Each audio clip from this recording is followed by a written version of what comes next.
Jackie Robinson faced intense racial discrimination upon breaking Major League Baseball's color barrier in 1947, enduring death threats, racial slurs from fans and opponents, and deliberate on-field physical violence.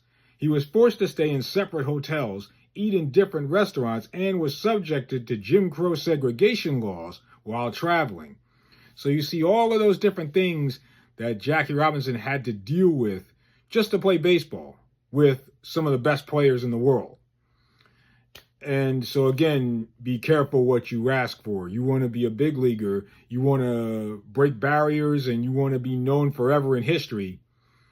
And Jackie wasn't necessarily looking for those things. I believe, my personal opinion, when Jackie was in the minor leagues, I don't think he was necessarily, when he was in Montreal in the minor leagues, I don't think he was necessarily looking to be this big star or looking to be in the Hall of Fame or any of that. I think Jackie simply just wanted to play the game. And he was picked out by Branch Rickey, who was in charge with the Brooklyn Dodgers at the time.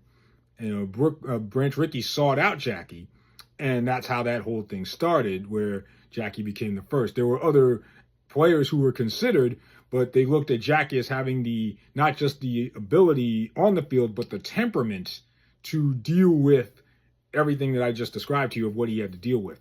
So anyway, that's what I mean when I say be careful what you ask for. The other case here is Darryl Strawberry.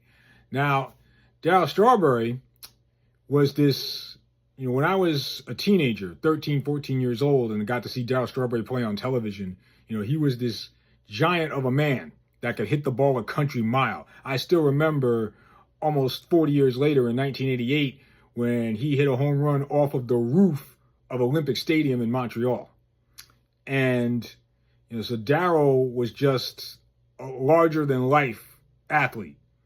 And I didn't know anything as a teenager watching him. I didn't know anything about any of the behind the scenes stuff that he was going through with the drugs and with being in jail and all of that. I didn't know anything about any of that. All I knew was that Darryl Strawberry was this mythical type figure. And I'll read you the AI here.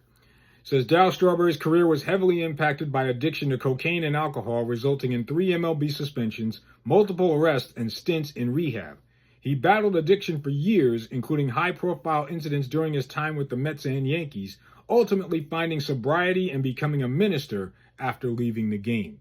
And so that pretty much sums it up. And of course, to this day, Darryl Strawberry is a minister. He goes all over the country and ministers to a lot of different people.